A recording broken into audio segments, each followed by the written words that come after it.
Hi, everyone, and welcome to the Asher Marketing Podcast. I'm Anthony Giuliano, and my guest this week is Jaime Hunt from Miami University. Jaime, how are you doing?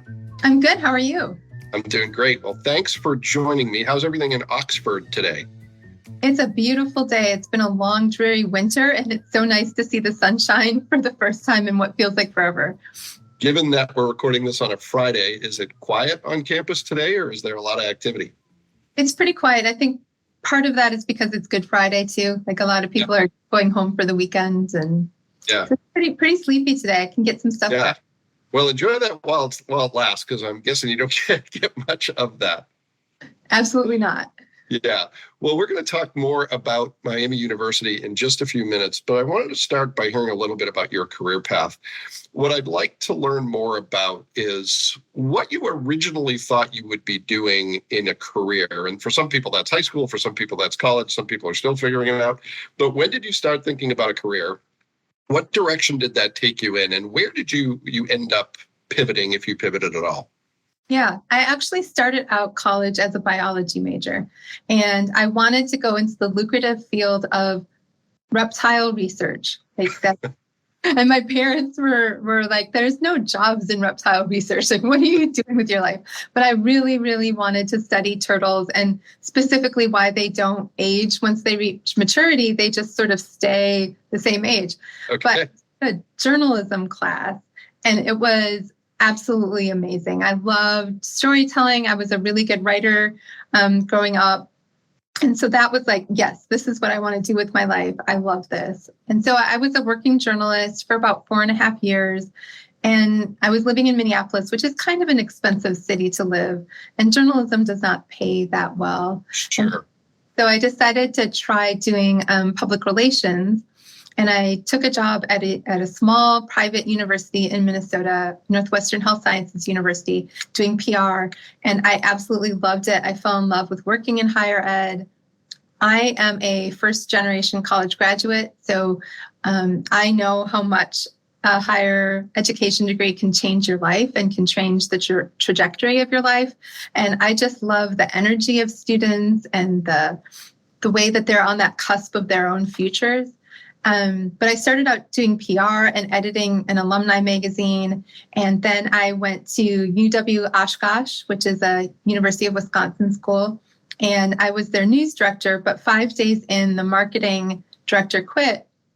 And they asked if I could fill in for a little while. And I ended up filling in for the entire time that I worked there. So, wow. So for the next 3 years, I did that. And I decided I really enjoyed marketing, I loved PR. I loved being a media relations person, but I loved how marketing has that art and science to it. It mixes those two parts of what I love to do together.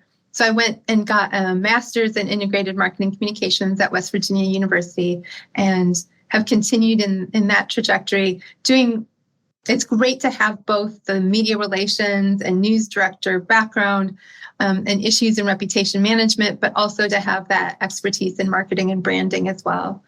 So I absolutely love marketing. And I think that I'm grateful for that person who quit on my 5th day because I'm not sure I would have known about it and fallen in love with it so quickly. But it's just the perfect blend of art and science for me. It just mixes those two things up perfectly.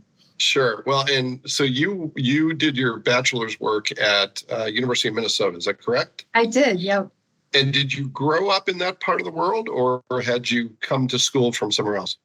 So I grew up partly in Minneapolis, and then from the time that school let out in the summer until the day before we came back, we lived in northern Minnesota. My parents had a cabin up there, so we spent a lot of time up there. But I am from Minneapolis. All right. Okay. So when you were all of a sudden in the marketing director position, was that intimidating? Did you adapt pretty well? Were you fearful when that request was first made, or were you pretty confident you could do it?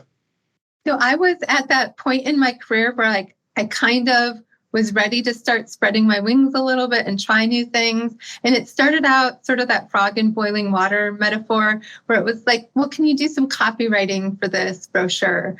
And sure, I can do copywriting. And then it just kept evolving. And I learned so much from the person that I worked for there in what's important in good marketing. I learned about, having a strong call to action. I learned about audience segmentation.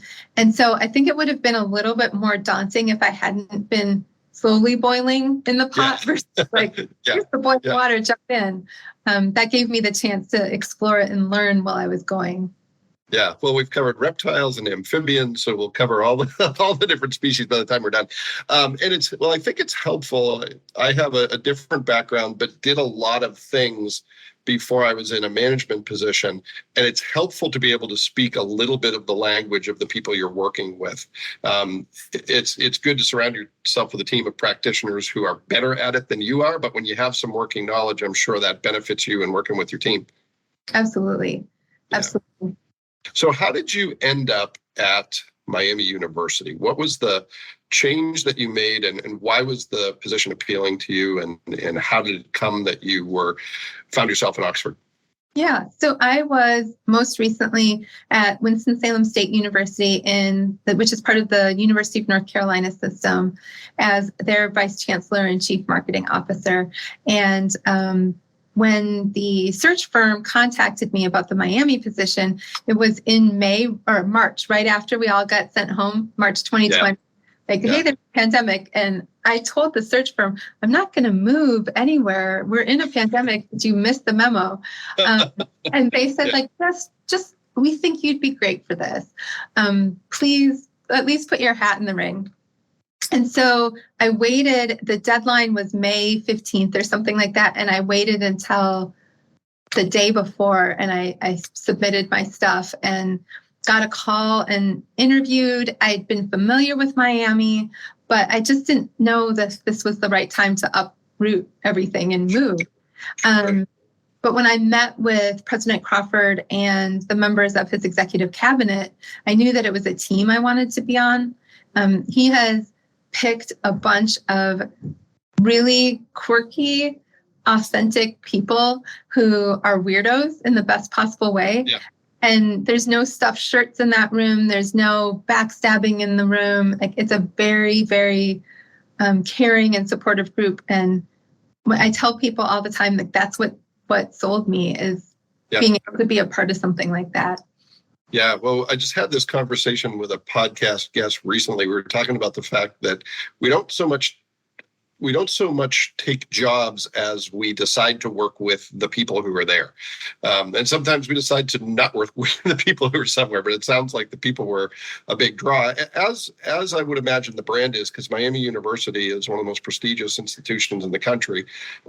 It has a reputation that is, very good, but still probably underappreciated in some corners. Tell us a little bit, when you describe Miami University to people, what do you say about the institution? How do you define it? So we talk a lot about being a public Ivy and what that means. So we attract, I think, our country's best and brightest students who get to learn in a liberal arts environment where they're getting the opportunity to work really, really closely with their faculty. Even though we're a fairly large school, there's a close connection with faculty, mentorship, research, things like that. But we also have this sort of extra little flavor that not a lot of colleges have, where entrepreneurship is really woven into our curriculum. And we know that students, whether you're going to graduate and start a business or work for a business, having an entrepreneurial spirit is really, really beneficial to a student. And that's something that we have flavored throughout our curriculum. And we also have the ability for students to major across colleges.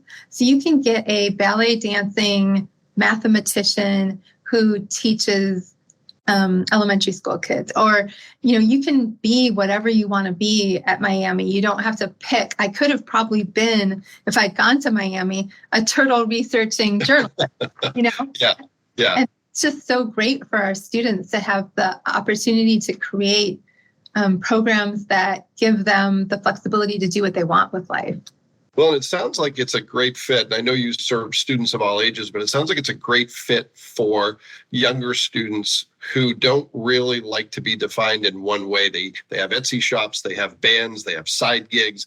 So that ability to kind of have a slash in the programs they're studying, I'm sure is beneficial. How is Miami dealing with some of the challenges in higher ed right now? You're obviously very well positioned as a prestigious brand, but every institution has challenges in terms of just the national conversation about the value of college and ROI. How are you responding to that? What are some of the things you're doing to help Miami stand out? Yeah, we have to do a lot of work on helping students and their families understand the value, not just of higher education, but specifically of a Miami University degree. A lot of our competitors, and when I say competitors, I mean the schools that students who apply here, if they don't go here, where do they go? A lot of those schools are Power Five, really big flagship schools. And so it's more talking about the type of experience that you'll have at Miami and how that will set you up for life, that you will have connections that you can build that you would not be able to at a school with 40, 50,000 students, but you still have because we're about 22,000 students, you still have the depth of programming available. We also talk a lot about how a liberal education prepares you for whatever is next in life. And it's not just giving you professional skills, but it's giving you the ability to be a leader, have confidence in who you are, make difficult choices, analyze information. Today's media landscape, it's important for people to have media savvy where they can discern what's true, what's not true, things like that. There's definitely a demographic cliff ahead of us, particularly in the Midwest, and there will be a decreasing number of high school graduates in the Midwest starting in the next 3 to 5 years. But it's helping us to think about attracting students that have not always traditionally been drawn to Miami. We're doing a big push to get some brand awareness among Latinx families, because Miami is really not necessarily gone after that market before. And this gives us the chance to expand the country's largest or fastest growing demographic and help them see how a Miami education can help them achieve their dreams. Yeah.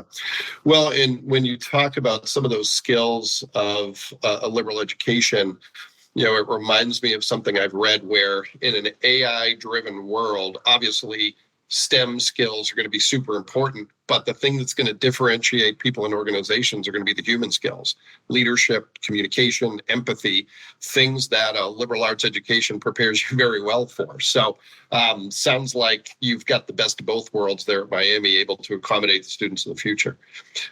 Tell me, this might sound like an obvious question, but why is it important to Miami that it serve a more diverse student base? Why is that a focus?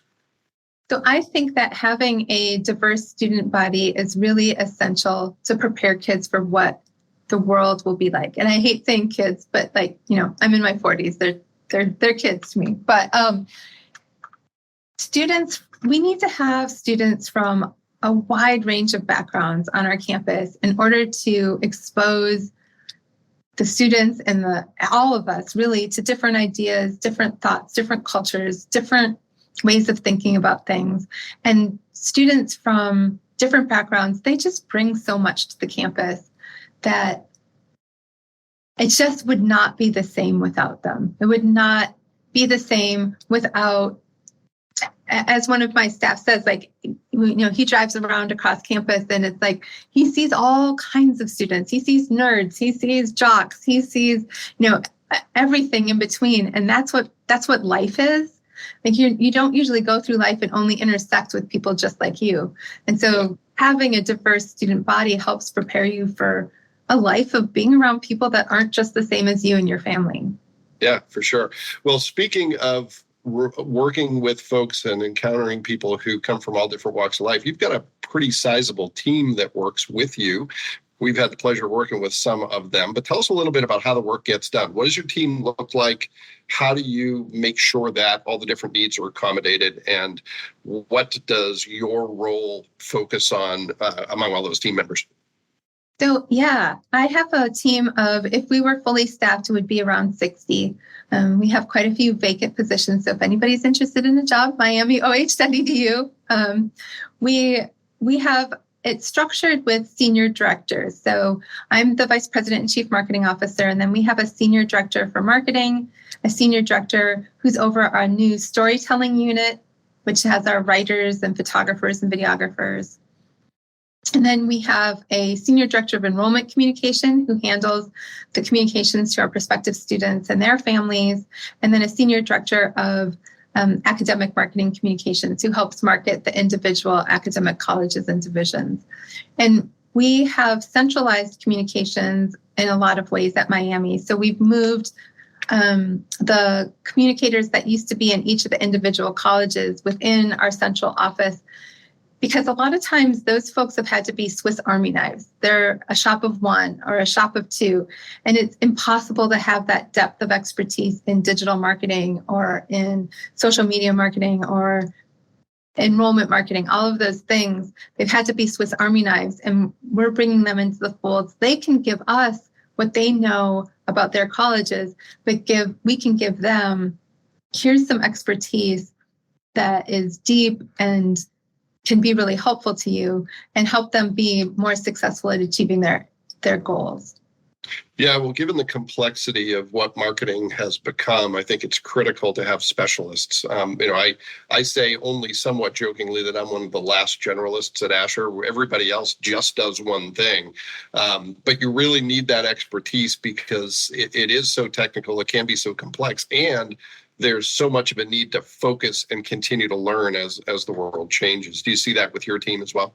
Yeah, absolutely. I think that I'm probably one of the only generalists on my team in a lot of ways, in part because I have to be able to speak intelligently about all the various areas, but definitely staying on top of digital marketing or staying on top of what's happening in social media, even email best practices, all of those things change so fast. You have to have somebody who's just committed to staying on top of those channels and learning algorithms and what is going on and what are we going to do in a cookieless world and all of that, to keep their expertise fresh. Sure. Well, speaking of that, there's another facet of your work I'd like to hear a little bit about, and that's your role with Forbes. Tell us a little bit about what it means to be part of the Forbes Communication Council. What does that entail, and what's that experience been like? Yeah, it's been great. Our president started out as a member of the Forbes Business Council, and he nominated me for the Forbes Communications Council. And it's a great opportunity to network with other CMOs across the country in all industries, to have conversations with them. There's a chat discussion board, but also to have the opportunity to write articles that then appear on the Forbes website. And really using those opportunities to give some tips, some pointers, things like that to marketers, and then share those out on my social channels to hopefully get as many people meeting them as possible to hopefully learn something. Yeah. And when you have a deadline, it kind of forces you to stay current on what's happening in the world. So that's great.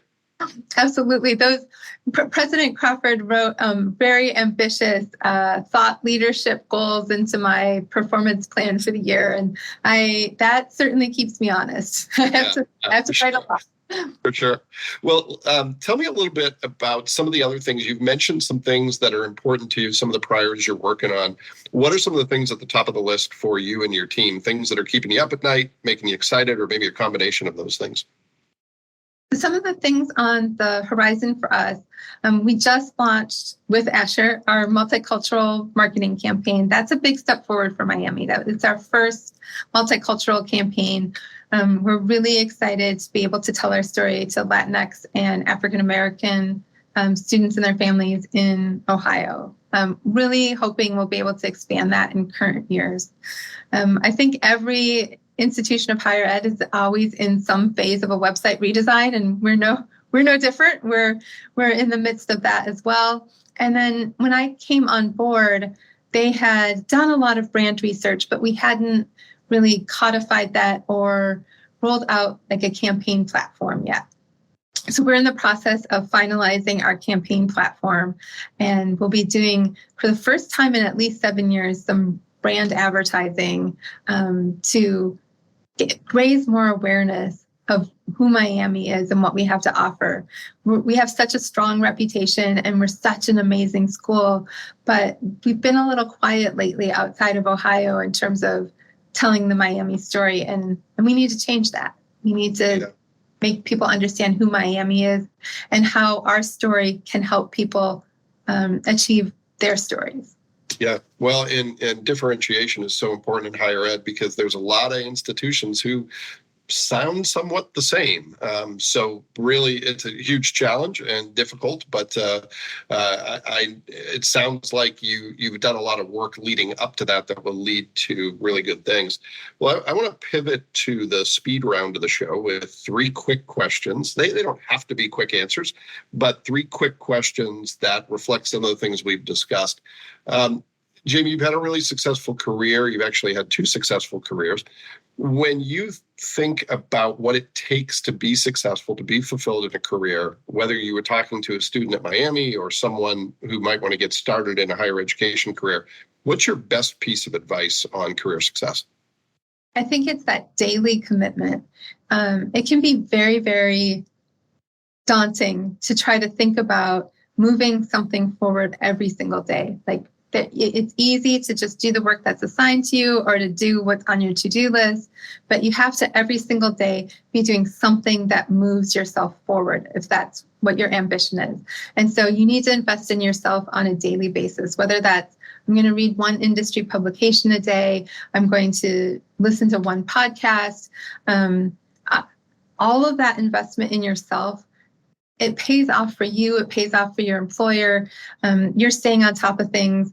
And that's my number 1 recommendation for people. Don't let yourself get so distracted by just your to-do list that you forget to keep learning. Yeah.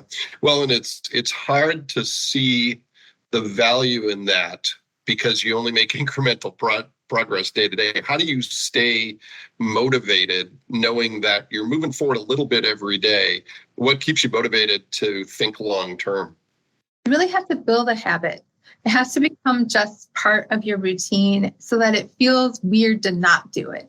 Yeah. Like, it feels like it's almost like having a cigarette. Like, you just, when you step outside, your fingers just want to have a cigarette. It has to be, if you do it first thing in the morning, it has to be every time you sit in your desk for the first time in the morning, you're just habitually drawn to doing this action that helps you drive forward. Yeah. So like anything else, takes practice. Yeah. Exactly. All right. Great answer. So let's talk about Miami University. Aside from reminding people that it's not the institution in Florida, what would you want people to know? Something that maybe is underappreciated or a misconception you'd like to clear up? Well, I was going to say that we're not in Florida.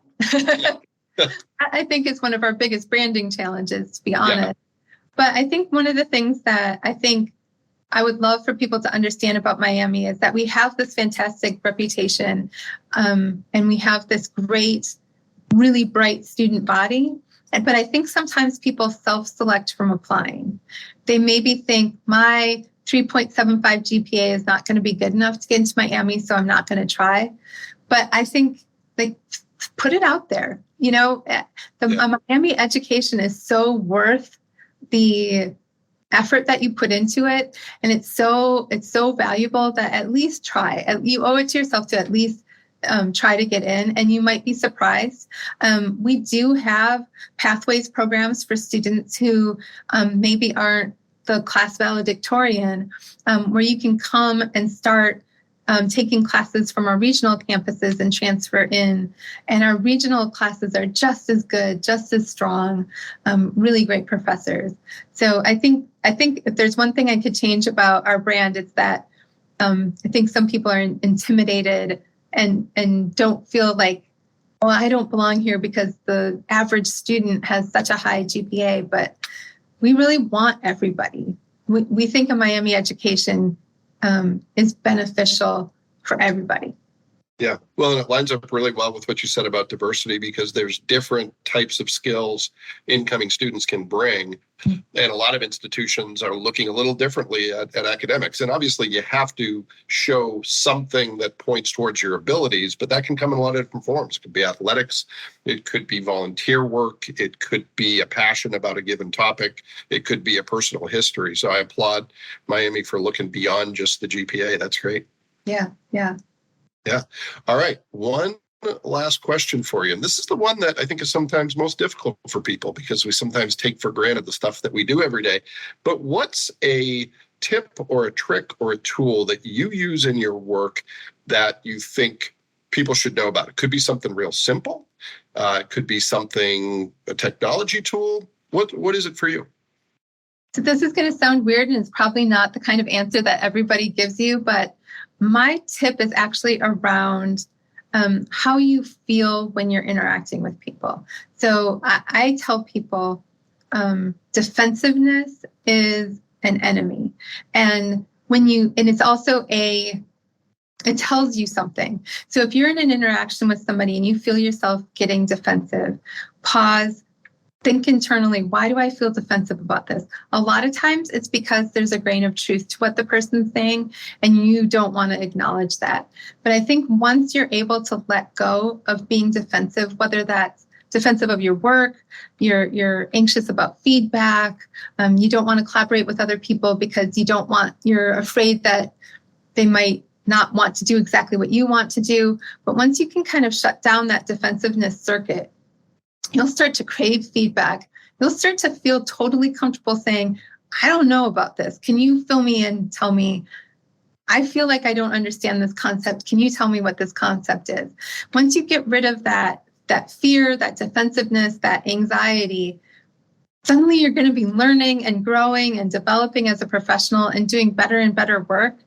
And I will say there's nothing else in my career that has propelled me forward as much as getting rid of that. Yeah, that's great. Well, I would imagine that's especially difficult to do at an institution like Miami, where you're surrounded by phenomenally smart people. So maybe leverage their intelligence a little bit more by admitting when you don't know and when there's potential for a better answer. Exactly. And I think I'm lucky that I cultivated this at my last institution, so I didn't come here and learn that, because now I just crave feedback and input, because I don't have all the answers. And the sooner you can recognize that you don't have all the answers, the more you're going to actually learn and get more answers. You'll grow so much if you can get rid of that fear. Well, and it's so critical when you're working with a team of any size, but certainly the size of your team, to empower them to take the lead, because you can't do it all, and you certainly can't get all the work done on your own. No, absolutely not.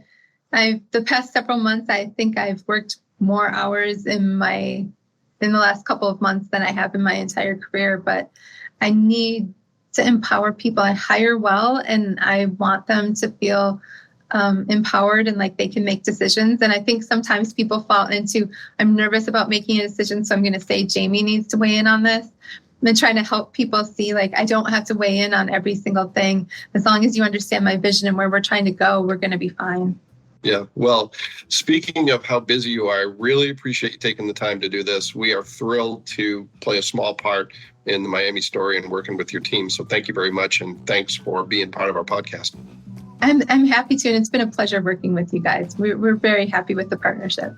Well, great. Well, thank you. And thanks to everyone who took the opportunity to listen to this episode of the Azure Marketing Podcast. We'll be back next week with another great guest, and we'll see you then.